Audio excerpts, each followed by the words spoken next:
जी अस्सलाम वालेकुम। मैं हूं मुनव्वर हुसैन। मैं आज आपको गाड़ी की बैटरी डाउन हो जाने के हवाले से कुछ मालूमात दूंगा। ऑटोमेटिक कार की बैटरी अगर डाउन हो जाए तो उसके बाद आपको क्या करना चाहिए और उस गाड़ी को स्टार्ट करने का क्या तरीका है, ये सारी डिटेल बताऊंगा।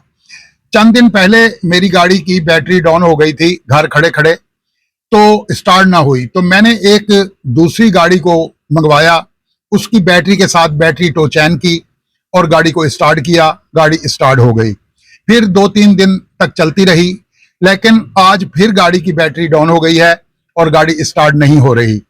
तो इससे यह साबित हुआ कि बैटरी की अब जो लाइफ है वो खत्म हो चुकी है और इसे अब तब्दील करना ही आखिरी हल है, क्योंकि ऑटोमेटिक गाड़ी के अंदर ये सिस्टम तो नहीं होता कि किसी गियर में डालकर इसे स्टार्ट कर लिया जाए धक्का लगाकर, तो इसकी बैटरी चेंज करना ही लाजिम होता है। तो आज चूंकि मेरी गाड़ी की बैटरी डाउन हो चुकी है, तो मैंने सोचा इस पर एक वीडियो बनाकर आप लोगों तक पहुंचाई जाए, ताकि आपके साथ भी कभी कोई ऐसी मुश्किल पेश आए तो उसको किस तरह से फेस करना होता है।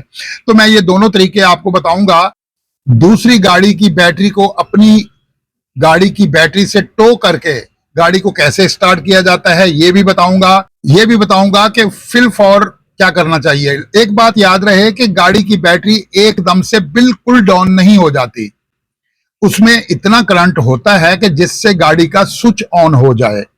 तो गाड़ी का अगर स्विच ऑन हो जाए तो आपको चाहिए कि आप गाड़ी को पार्किंग गियर से निकालकर न्यूट्रल में कर लें, और न्यूट्रल में करके आप गाड़ी को दाएं बाएं आगे पीछे जहां भी एडजस्ट करना चाहें दूसरी गाड़ी के साथ बैटरी टो करने के लिए, तो करना आसान होता है। लेकिन याद रहे कि इन गाड़ियों की ब्रेक नहीं लगती और स्टीयरिंग भी बहुत भारी हो जाता है जब गाड़ियां ये बंद होती हैं, तो उस वक्त इसको बड़े एहतियात के साथ आपको आगे पीछे करना होगा या जहां भी कोई एडजस्ट करना हो। तो न्यूट्रल होने के बाद इस गाड़ी को धक्का लगाना आसान होता है। स्विच ऑन होने के बाद गाड़ी का गियर न्यूट्रल हो जाता है। तो टो करके गाड़ी को कैसे स्टार्ट करते हैं ये भी बताता हूं, और अभी मैं गाड़ी को न्यूट्रल करके आपको ये दिखाता हूं।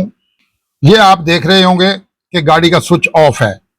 मैं अब ये चाबी जो है इस गाड़ी के स्विच में लगा रहा हूं। ये चाबी स्विच में लग गई, अब ये चाबी ऑन हो गई। तो इसको अब मैं, ये स्विच ऑन हो गया, ये आप देख रहे हैं। जैसे ही ये स्विच ऑन हो जाए तो आप गाड़ी के गियर को पार्किंग से निकालकर न्यूट्रल में ला सकते हैं। गाड़ी अब सेल्फ नहीं उठा रही, सेल्फ उठाएगी भी नहीं। मैं अभी आपको चेक भी करवाता हूं। ये देख रहे हैं आप, मैं अब इसको सेल्फ लगाने लगा हूं। देखा, गाड़ी ने सेल्फ नहीं उठाया और गाड़ी स्टार्ट नहीं हुई। तो अब गाड़ी मैंने न्यूट्रल कर ली है। अब मैं इसको थोड़ा सा धक्का लगाकर पीछे करूंगा ताकि ये जो दीवार के साथ लगी हुई है उससे थोड़ी पीछे हट जाए, ताकि मैं गाड़ी का बोनट उठा सकूं।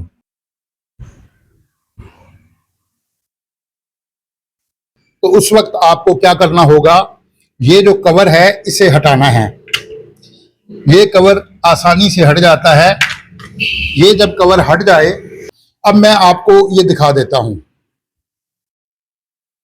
ये आपको नजर आ रहा है, ये नफी का निशान है, और ये अर्थ की तार जो है बॉडी के साथ लगी हुई है, और ये जो है ये जमा का निशान है, वो इस क्लिप के नीचे है, इस वजह से उसे दिखाना मुमकिन नहीं। लेकिन ये गर्म साइड है, ये गर्म साइड है, ये पॉजिटिव साइड है, ये नेगेटिव साइड है। तो इसका सही तरीका जो है वो मैं आपको बताता हूं।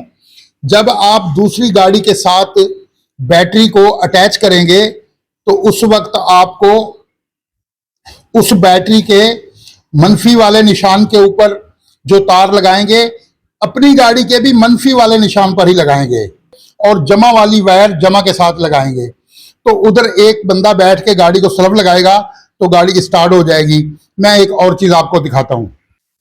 ये दो क्लिप जो मैंने लगाए हैं, ये दो क्लिप और दो तारें, ये मेरे पास सेट जो है ये अभी मुकम्मल नहीं है। एक वायर है और दूसरी की वायर मैंने अभी खरीद के इसको लगानी है, क्योंकि ये जब से मैंने गाड़ी ली है तब से अब तक पहली बार ये बैटरी डाउन हुई है। तो मैं ये सेट मुकम्मल करके अपनी गाड़ी की डिग्गी में रखूंगा।